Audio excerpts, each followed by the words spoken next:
আমার নবী দুইটা চোখের পানি গাল বেয়ে বেয়ে ছেড়ে দিছে। জিবরাইল বলেন আশ্চর্য হলাম, এত সুন্দর প্রস্তাব শুনে চোখের পানি ছেড়ে দিলেন, খুশি হলেন না? কারণ কি, ঘটনা কি? আমার নবী ডাকে, জিবরাইল, ও জিবরাইল শুনো রে, আমি কোন ব্যথায় চোখের পানি ছেড়ে দিলাম? আমার দাফন যদি আল্লাহর আরশের ডান পাশে হয়, আমি জানতে চাই রে আমার গুনাহগার উম্মতের দাফন কই হবে? জিবরাইল বলেন, ইয়া রাসূলুল্লাহ, আপনার উম্মতের দাফন এই জমিনের মধ্যে হবে। আমার নবী কান্দে, জিবরাইল রে, না না, এই প্রস্তাব আমি রাখতে পারবো না রে জিবরাইল। আমার উম্মতেরা এই জমিনে থাকবে, আমি নবী আরশে থাকতে পারবো না। আমার পক্ষ থেকে একটা প্রস্তাব আমার প্রভুর দরবারে তুলে ধরো, আমার উম্মতেরা যদি এই জমিনে থাকে রে, আমি নবী আরশে যাব না, আমি আমার তামাম পৃথিবীর উম্মতের ব্যথা বুকে লইয়া রে আমি সোনার মদিনার মাটিতে থাকবো। বলুন, নবী এখনো সোনার মদিনার মাটিতে আছে কিনা? আপনাদেরকে ছেড়ে আরশে যায় না। আজকে সেই নবীর আদর্শ নাই। কতজনের আদর্শ বাড়ি করে ঢুকাইলেন, চাচার ছবি, চাচির ছবি দিয়ে ঘর বাইরে রাখছে, নবীর আদর্শের কোনো একটা স্মৃতি করে নাই।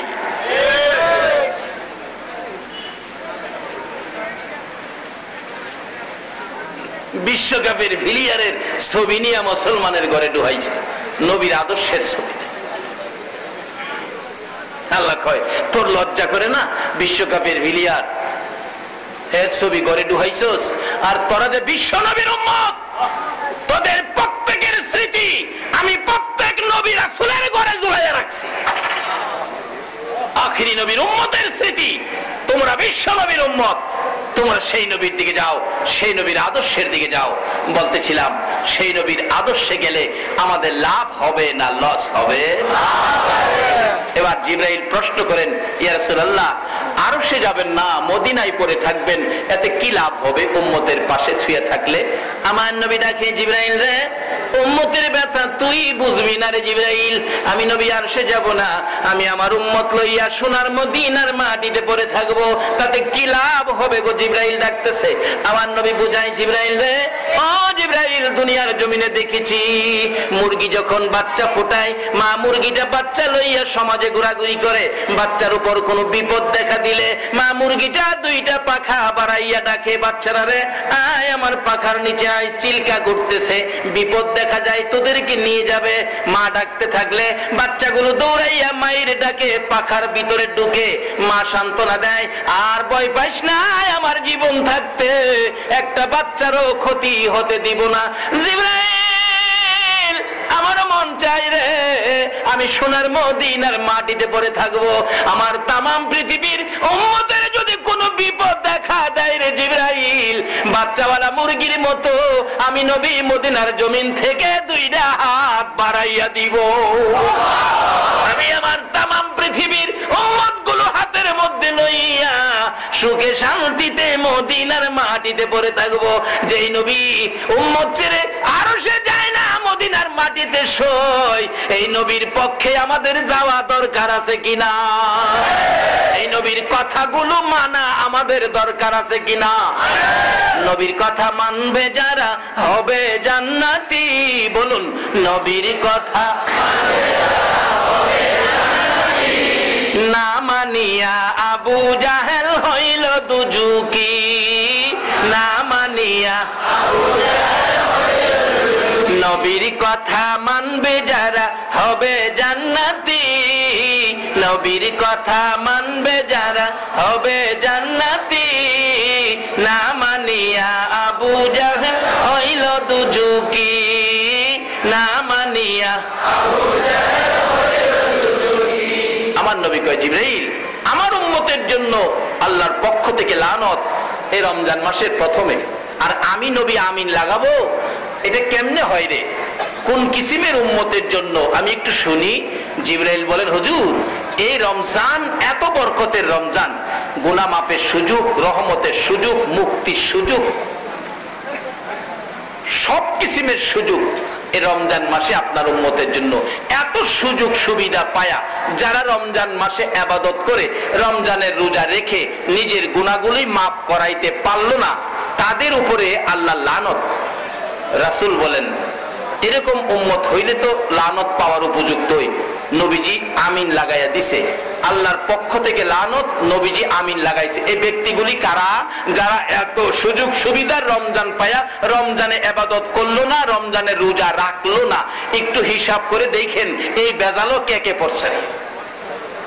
ইয়া রাসূলুল্লাহ, 2 নাম্বার ব্যক্তি হলো মা বাবা দুনিয়ায় জীবিত আছে, অথবা বাবা আছে মা নাই, মা আছে বাবা নাই, দুইজনের একজন আছে অথবা দুইজন আছে।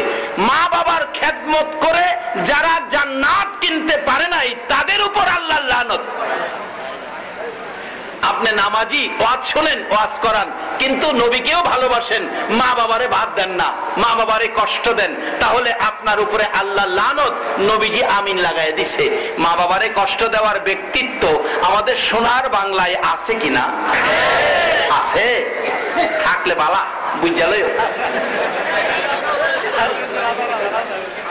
বাবা আজকের মাহফিল থেকে পরিষ্কার হন, যদি মা বাবা দুনিয়ায় থাকে রমজানে এই বিপদ থেকে বাঁচার জন্য, আল্লাহর লানত নবীর আমিন থেকে বাঁচার জন্য মা বাবার খেদমতে চলে যান, মা বাবার কাছ থেকে জীবনের গুনাহ ক্ষমা নেন। কারণ মা বাবার মতো দরদি এই পৃথিবীর জমিনে আর পাওয়া যাবে কিনা বলুন? এটা বাস্তব ঘটনা। এই রমজান মাস আসলে কিছু মানুষ আছে রোজা রাখে না, এই সিগারেট খায়, জিগাইলে কয় হুজুর আল্লাহরেই ভয় করি না, আর আপনারা মৌলবীরারে ভয় কইরা লাভ আছে? হ্যাঁ বলে আল্লাহরে ভয় করে না। কেমন শ্যাড হইছে। হ্যাঁ, এরকম এক ব্যক্তি আমাদের এলাকায় ছিল, এরকম মোটা, হ্যাঁ ফাতাইরা মোটা, কি বেড়া। হ্যাঁ, একদিন বন্ধুদের সাথে কয়, আমি তো চিন্তা করছি, মৌলবীরা কয় মরার পরে বলে মাটি, কবরের মাটি চাপা দিয়া একদিকের হাড় আরেকদিকে এইভাবে ঢুকাইয়া দিব।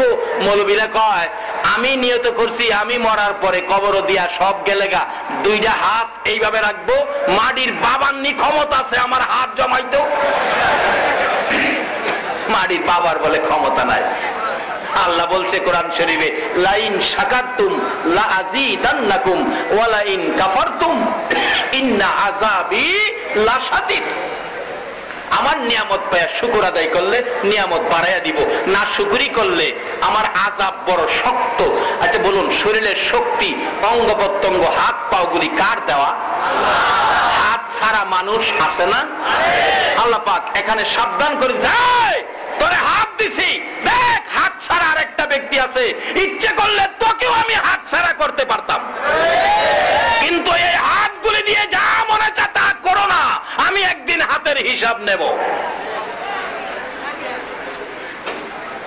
যাক, এইদিকে ওয়াজ গেলে যাই বোগা সারা রাত, এইদিকে না আমি সংক্ষেপ করে দিতেছি।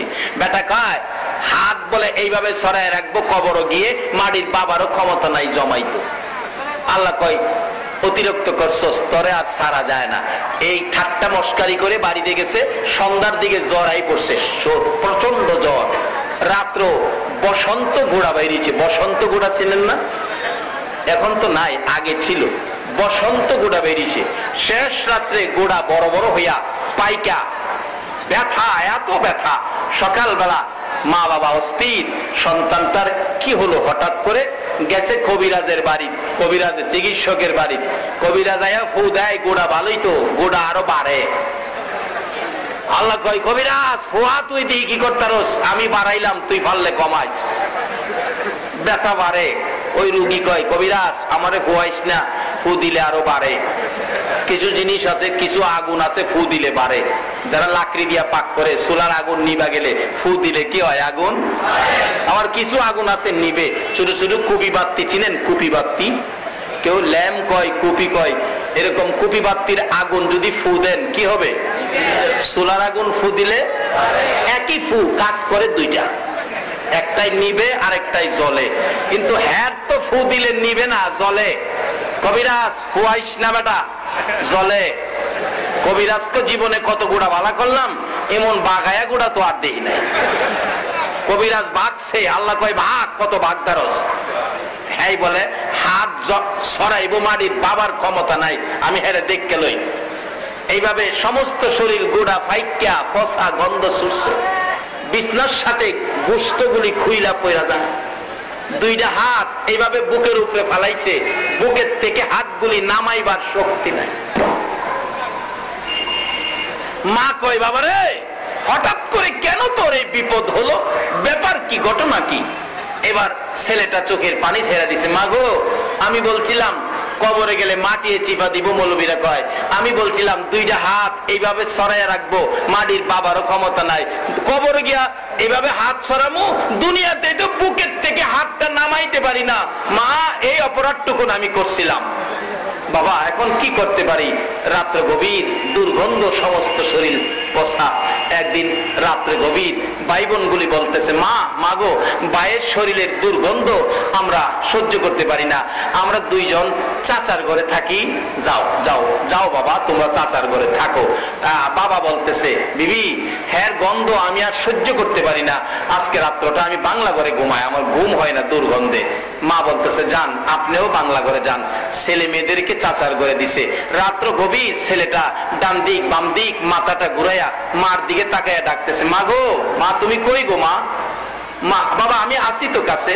মা, আমার মন কয় আমি বাঁচবো না গো। মা, মা আমি বাঁচবো না। মা তো গলায় চাপাইয়া ধরছে, বাবা এ কথা তুমি কইও না, আমি মা সহ্য করতে পারি না। মা, আমার মন কয় আমি বাঁচবো না। মা, আমি জানতে চাই আমার ভাই বোন গুলো কই, আমি জীবনের শেষ দেখা দেখবো। তোমার ভাই বোন তো ঘরে নাই, তোমার চাচার ঘরে। কেন গো মা তারা চাচার ঘরে? বাবা গো, তোমার শরীরের দুর্গন্ধ সহ্য করতে পারে না, বিদায় চাচার ঘরে। বাবা কই? বাবাকে দেখবো। তোমার বাবাও বাংলা ঘরে। কেন বাংলা ঘরে? তোমার শরীরের দুর্গন্ধ তোমার বাবা সহ্য হয় না, বিদায় বাংলা ঘরে। এবার চোখের পানি ছেড়ে দিলেন। মা গো, বাবা ঘর ছাড়লো, ভাই বোনেরা ঘর ছাড়লো। একটা মানুষ রাত্র পর্যন্ত ঘর ছাড়ে না, মুহূর্তের জন্য বাহির হয় না। আরো পাশে বসে গোড়াগুলো পাউডার দেয় গালায়, নেকড়া দিয়ে মুছে পুইস রক্তগুলো বাহির করে। বলুন, সব ঘর থেকে বেরিয়ে গেল, একটা মানুষ দুর্গন্ধ নাই, সন্তানের পাশে বসে রাত্র কাটায়। বলুন এই মানুষটাকে? আরো জোরে বলুন। এই মারে যদি কেউ কষ্ট দিয়ে থাকো, এই মার কলিজায় যদি কেউ আঘাত দিয়ে থাকো গো, নামাজ রোজা হজ যাকাত মুফতি মুহাদ্দিস মুফাসসির মক্কা মদিনার ইমাম হইয়াও আল্লাহর জান্নাতে যাওয়া হবে না। আরে মা বাবার কথা মতো যে জন চলে না, বলুন মা বাবার আল্লাহ নবীজির দয়া তারা পাবি না। হায়রে আল্লাহ নবীজির মা বাবাকে দুঃখ দিলে নামাজ রোজা যাইবি ফলে। মা বাবাকে দুঃখ দিলে নামাজ রোজা যাইবি ফলে। মার কলিজায় আঘাত দিলে খোদা সহে না, মার কলিজায় আঘাত দিলে খোদা সহে না। আল্লাহ নবীজির না, হায়রে আল্লাহ নবীজির। সন্তানগুলো চাচার ঘরে গেল, বাবা বাংলা ঘরে গেল, একটা মানুষ ঘর ছাড়লো না। বলুন এই মানুষটাকে? আরো জোরে বলুন কে? বলুন। এবার ঈদের মার্কেটে যাইয়া আগে কার কাপড় আমাদের কিনা দরকার? আরো জোরে বলুন। আগে বিবির কাপড় কিনবেন না মার কাপড় কিনবেন? চকচকরিয়ার মহিলারা যদি আমার প্রতি রাগ হয়, আমি ওয়াজ করবই, দাওয়াত দিলে দিবেন, না দিলে নাই। বিবির কাপড় আগে না মার কাপড় আগে? আল্লাহ তুমি কবুল করো, সকলে বলো না আমি। ছেলেটা ডাকতেছে, মা গো, ও মা, ভাই বোন গুলো দুর্গন্ধের যন্ত্রণায় চাচার ঘরে, বাবা দুর্গন্ধের কারণে বাংলা ঘরে। তাদের নাকে দুর্গন্ধ লাগলো গো মা, তুমি মার নাকে কি দুর্গন্ধ লাগে না? মা চোখের পানি ছেড়ে দেন। বাবা গো, 10 মাস 10 দিন পেটে লইয়া কষ্ট করেছি, প্রসব ব্যথায় 3 দিন সহ্য করেছি, বালতির পর বালতি রক্তক্ষরণ হয়ে ঘর লাল লাল করেছি। রে বাবা, তুমি যখন দুনিয়াতে আসছো আমার কলিজায় লাথি লাগছে, 3 ঘন্টা বেহুশ হয়েছিলাম রে বাবা। ওই দিনের কষ্টের কথা মনে হইলে আমি মার নাকে দুর্গন্ধ লাগে না।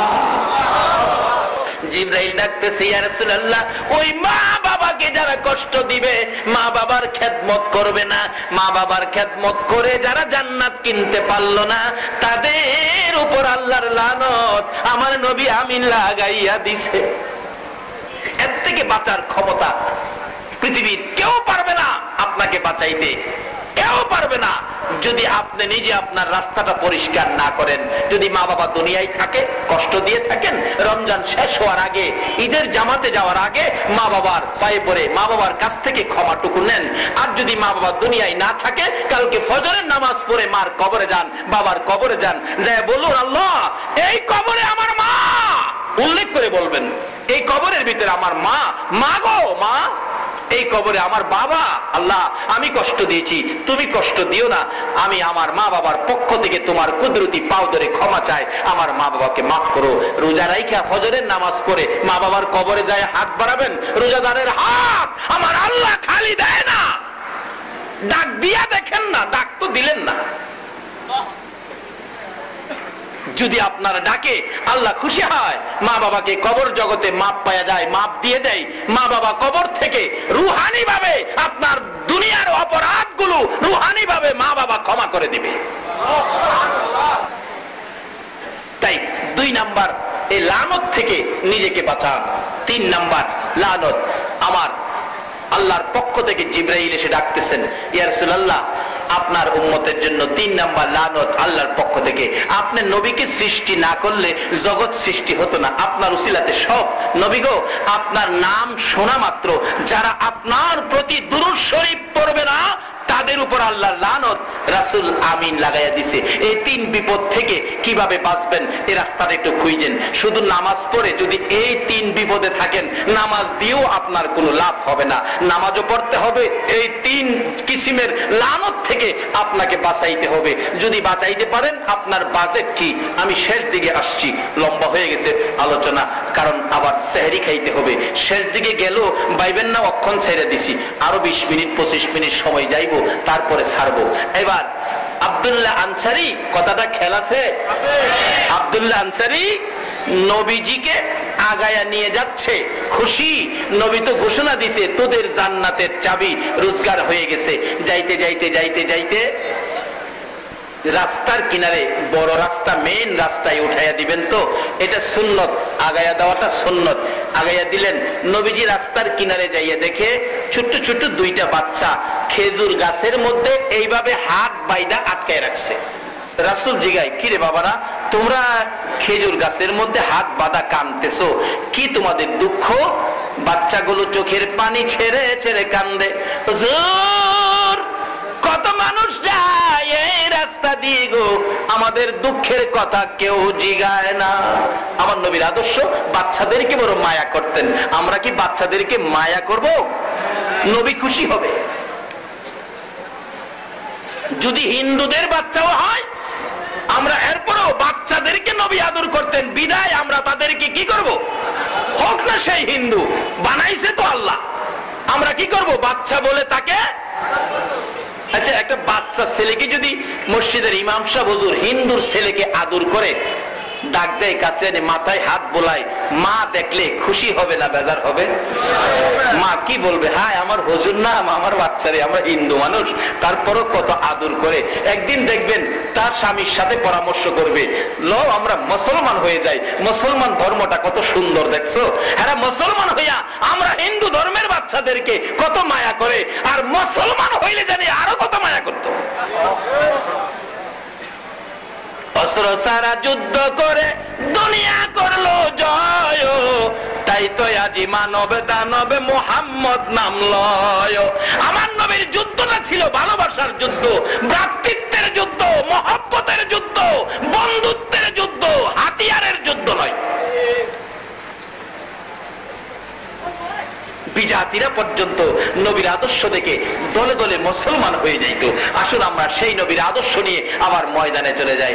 আমার নবী জিজ্ঞেস করেন, বাবারা তোমাদের এই কষ্ট, এই অসুবিধা, এইভাবে দুঃখ কষ্ট ব্যাপারটা কি? হুজুর কত মানুষ যায়, কেউ জিগায় না।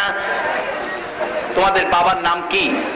হুজুর আমাদের বাবা হলেন ওই যে আপনার পাশে দাঁড়ানো, হাত তো বাঁধা, মুখে ইশারা করে আপনার পাশে দাঁড়ানো আব্দুল্লাহ আনসারী।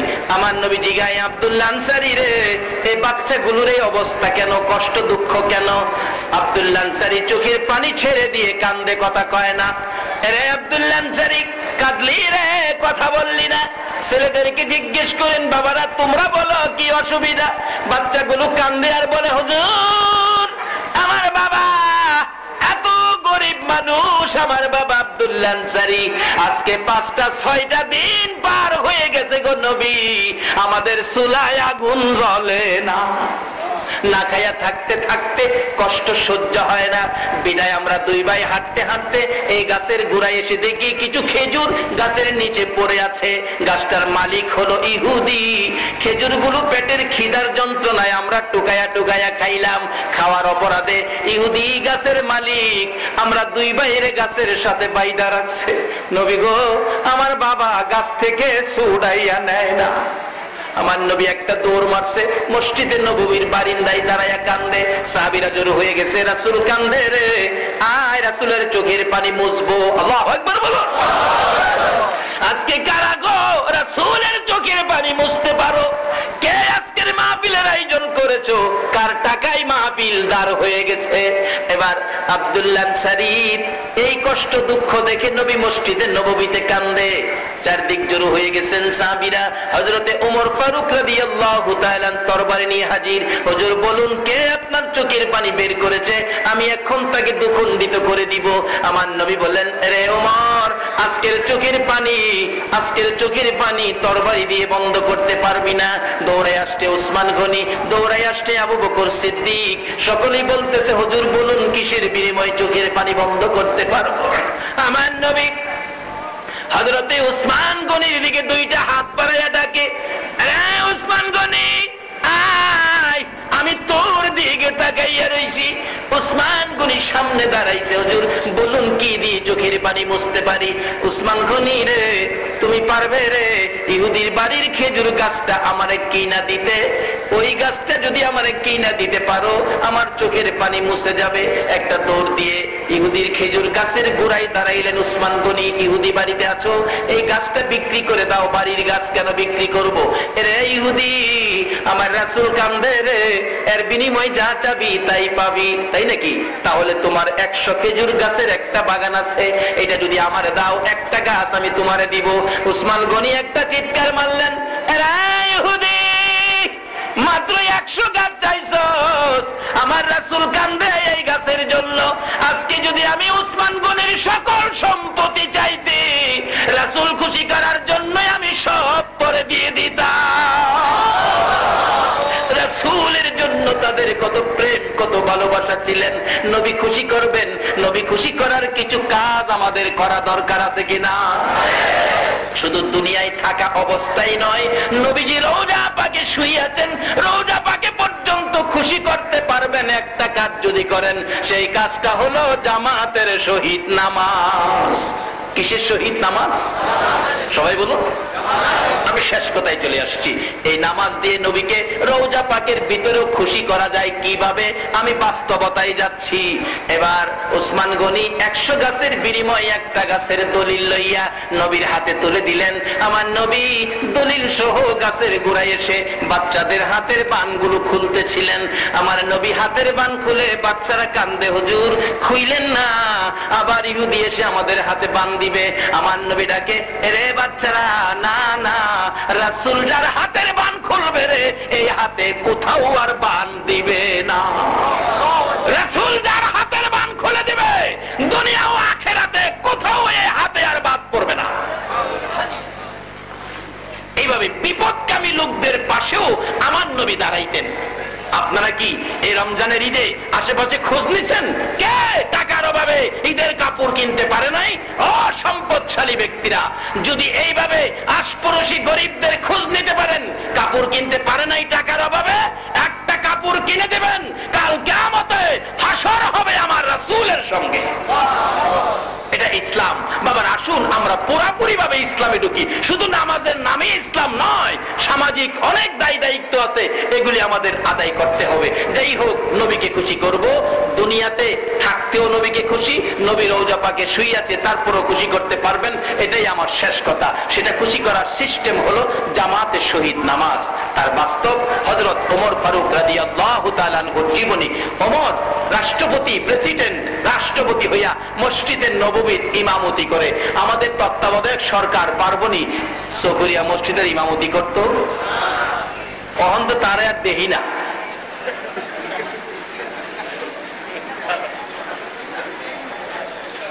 রাষ্ট্রপতি ওমর মসজিদের নববীর ইমাম, ফজরের নামাজের ইমামতি করে। 2 রাকাত নামাজ ফজর, 1 রাকাত পড়া শেষ, রুকু সেজদা শেষ, দাঁড়াইতেছে দ্বিতীয় রাকাতের উদ্দেশ্যে। দ্বিতীয় রাকাতের জন্য দাঁড়াইতে গিয়ে সোজা হইতে পারে নাই। পিছনে একজন ইহুদি মুসল্লি সেজে আমি বলবো আজকে বিশ্ববাজারে মুসলমানদেরকে কলঙ্ক করার জন্য এক কিসিমের ভাইয়েরা মানুষ মারতে শুরু করেছে। তাদেরকে তদন্ত করে দেখা হোক তারা মুসলমান নয়, মুসলমানের সুরত ধরেছে। তার বাস্তব হলো ওমরের জীবনী। ওমর ইমাম, পিছনের কাতারে ইহুদি মুসলমান মত মুসল্লি সেজে পাঞ্জাবির নিচে লম্বা ছুরি ঢুকায়া নামাজ পড়তেছে। ওমর দ্বিতীয় রাকাতে দাঁড়াবেন, পিছন থেকে বাঁকা অবস্থায় ইহুদি ডান দিক দিয়ে ওমরের কলিজাটার মধ্যে ছুরিটা মারছে। ওমর কাত হইয়া নামাজের বিছানার মধ্যে পড়ে গেছে, যে বিছানায় আমার রাসূল দাঁড়াইয়া ইমামতি করতেন। কাত হয়ে পড়ে গেছে, জিহ্বাটা বাহির হয়ে গেছে। শক্তিশালী পুরুষ ওমর রক্ত বাহির হইয়া মসজিদে নববী লাল লাল হয়ে গেছে। মুসল্লিরা চিৎকার মেরে ডাকতেছে, কার রক্ত গো? মসজিদে নববী লাল করে দিলে। ওমরের ছেলে আব্দুল্লাহ মিম্বরে দাঁড়াইয়া ডাকতেছে, মুসল্লিরা দরজা বন্ধ করো, সর্বনাশ করেছে, আমার বাবার কলিজায় ছুরি মারছে। কে মারছে রে? আমি সন্তান হইয়া প্রতিশোধ নেব, বিচার করব, তোমরা মসজিদে নববীর দরজাগুলি বন্ধ করে দাও। ওমর ছোট্ট ছোট্ট সুরে ডাকতেছে, রে আব্দুল্লাহ, না না, আয় আমার কাছে আয়। প্রতিশোধ না রে, ইসলাম প্রতিশোধের ধর্ম নয়। কি আদর্শ দিলেন! ইসলাম প্রতিশোধের ধর্ম নয়, ইসলাম প্রতিবাদের ধর্ম নয়, ইসলাম হলো ভালোবাসার ধর্ম। আল্লাহু আকবার বলুন। ইসলাম হলো ভ্রাতৃত্বের ধর্ম, ইসলাম হলো শান্তির ধর্ম। আজকে যারা ইসলাম নিয়ে দলাদলি করতেছো, আমার কষ্ট লাগে গো। নবীর সামনে কোন মুখটা লইয়া দাঁড়াইবা? দলাদলি নয়, ইসলাম ভ্রাতৃত্বের ধর্ম, বন্ধুত্বের ধর্ম। বলতেছিলাম ওমর ডাকতেছে, বাবা আয়, প্রতিশোধ নয়, বিচার নয়, আমাকে যদি খুশি করে বিদায় দিতে চাও, একটা কথা তোমার কাছ থেকে আমি শুনতে চাবো। কি কথা বাবা? তুমি একটু দৌড় দিয়ে যাও, মা আয়েশা সিদ্দিকার কাছে যাইয়া একটা অনুরোধ করো আমি ওমরের পক্ষ থেকে। বাবা গো, আমি দেখেছি আমার নবীর রওজার পাশে আমার ভাই আবু বকর সুন্দর বিছানায় ঘুমাইছে, আমার ভাই আবু বকর নবীর পাশে জান্নাতের বিছানায় ঘুমাইছে। রে আব্দুল্লাহ, মা আয়েশার কাছ থেকে যাইয়া অনুমতি চাও, আমি ওমর যদি আবু বকরের মতো রাসূলের পাশে শোয়ার অনুমতি পাই, আমি ওমরের জীবন ধন্য হইয়া যাইব। প্রতিশোধ নয়, প্রতিবাদ নয়, বিচার নয়, আমাকে নবীর পাশে শোয়াইতে পারো কিনা সেই অনুমতিটা চাই। একটা দৌড় দিয়ে আম্মা জান আয়েশা সিদ্দিকার কাছে, মাগো আমার বাবাকে ছুরি মারছে, বাবা শহীদ হয়ে যাবে। ও মা, আমার বাবার মনে বড় আশা গো, আমার নবীর পাশে আবু বকর সিদ্দিকের মতো শোয়ার জন্য। মাগো অনুমতি দেন, আমার বাবা একটুখানি জায়গা চাইছে নবীর পাশে আসতে, একটু জায়গা আছে, দিবেননি আপনি অনুমতি? মা আয়েশা সিদ্দিকা বলেন, আব্দুল্লাহ রে, মনে বড় আশা ছিল রে, আমার বাবা এক পাশে শুয়েছে, নবীজি পাশে শুইয়াছে, আমার নবীর পাশে আমার বাবা আবু বকর সিদ্দিক ঘুমিয়েছে, মনে বড় আশা ছিল রে, নবীর আরেক পাশে আমি আয়েশা শুইব, মনের আশা বুঝি মনে রইল রে, পুরা বুঝি হবে না। আমি জানি তোমার বাবা ওমরকে আমার নবী বড় আদর করতেন, আমার মন কয় তোমার বাবাকে পাশে শোয়ার অনুমতি নবী দিয়ে দিবেন, তুমি অপেক্ষায় থাকো, আমি নবীজির পাশে যাই।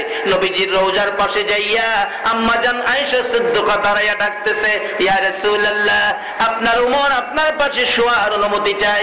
নবী গো, মনে বড় আশা ছিল গো, আমি আয়েশা আপনার পাশে থাকবো। হুজুর জানতে চাই, আমি আয়েশা আপনার পাশে থাকবো না আপনার উমর আপনার পাশে থাকবে? আমার নবী রওজার ভিতর থেকে ডাকতেছেন, আয়েশা রে, ও আয়েশা, মনে দুঃখ নিও না, অনুমতি দিলাম রে, আমার উমর আমার পাশে থাকবে। এমন কি কাজ উমর করেছে? আমার নবী রওজার থেকে ডাইকা ডাইকা পাশে নিয়ে উমরকে শুয়াইছে। আসুন দেখি কি কাজ উমর করে নবী কি খুশি করেছে, এই কাজটা কি করেছে। এবার খবর নিয়ে গেলেন, যাইয়া দেখে অনুমতি পাইলেন নবীর পাশে শুইবেন, যাইয়া দেখে উমর জ্ঞান হারা হয়ে গেছে, চোখ খুলে না, কথা বলে না, কিতাব লেখে হযরতে আলী রাদিয়াল্লাহু তাআলা উমরের মুখ বরাবর বসে চোখের পানি ছাড়তেছে। ভাই উমর, চোখটা খুলো, দুইটা কথা কও, আমার মনটা শান্তি করব। এবার যখন খবর দিলেন, বাবা গো, ও বাবা, মা আয়েশা সিদ্দিকা নবীজির কাছ থেকে অনুমতি নিয়েছে, আপনি নবীর পাশে শুইবেন। এই কথা শুনে উমর দুইটা চোখ খুলে চোখের পানি জর্জর করে ছেড়ে দিলেন। হযরতে আলী বলতেছেন, এই ভাই উমর, বিদায় মুহূর্ত তোমার, বিদায় মুহূর্তে তোমার কাছ থেকে আমি আলী নসিহতপূর্ণ উপদেশপূর্ণ দুইটা কথা আমি তোমার কাছ থেকে শুনতে চাই। হযরতে উমর ডাকতেছে, আলী, আলী রে, আমার কাছ থেকে উপদেশপূর্ণ কথা শোনার আগে আমি তোমার কাছ থেকে একটা কথা শুনতে চাই রে আলী। কি কথা শুনতে চাও ভাই ওমর? এরে আলী, আমি নবী খুশি, আল্লাহ খুশির জন্য জামাতের সহিত নামাজে ইমামতি করে নামাজ পড়াইতেছিলাম। আলী রে, একটা রাকাত নামাজ পড়াইলাম, দ্বিতীয় রাকাত নামাজ আমার আদায় হলো না রে আলী, আমাকে ছুরি মারছে, আমি তো এখন বিদায় মুহূর্ত। এরে আলী, আমি জানতে চাই, একটা রাকাত নামাজ আমার বাকি রইছে রে আলী, আমার কানে কানে বলে দে, এখন ফজরের নামাজের সময় আসেনি, বাকি নামাজ আমি আদায় করতে পারবো নি। এই আমল ব্যতীত আমার রাসূলের কাছে যাওয়া যায় না। বাবা, বাবারা, ভাইয়ের, আসুন আমরা রমজান মাসে ইবাদত করব, নবীর উম্মত হব, জামাতের সহিত নামাজ পড়ব, নবীজি ভালোবাসা আমাদেরকে দিবেন। আসুন আল্লাহকে পাইতে গেলে নবীর আদর্শ নিয়ে আমরা সামনে বাড়ি। আমাদের ভাগ্য ভালো, আমরা যারা আখিরি নবীর উম্মত, সব আমাদের জন্য বাজেট। আমরা শেষ শর্ত হলো আমানত হলো ফিসিলমি কাফা, পুরাপুরি ভাবে ইসলামে যদি আমরা ঢুকতে পারি, আমরা সবগুলি বাজেট পাবো। আল্লাহ আমাদের সকলকে ইসলাম বুঝে শুনে ইসলামে ঢোকার তৌফিক দান করুক। খাস করে আজকের এই পিকআপ মিনি ট্রাক শ্রমিক ইউনিয়ন কর্তৃক আয়োজিত মালিক ভাইদের সহযোগিতায় আজকের এই আয়োজন আল্লাহ কবুল করো। কিয়ামত পর্যন্ত এই অনুষ্ঠানটা আল্লাহ যেন কায়েম রাখেন। একে উসিলা করে চকরিয়ার জমিনে আল্লাহ যেন সুখ শান্তির ফায়সালা করেন, হিংসা বিদ্বেষ মারামারি কাটাকাটি ধাক্কাধাক্কি দূর করে রহমত বরকতের ভাগী করেন। সকলে বলুন আমিন।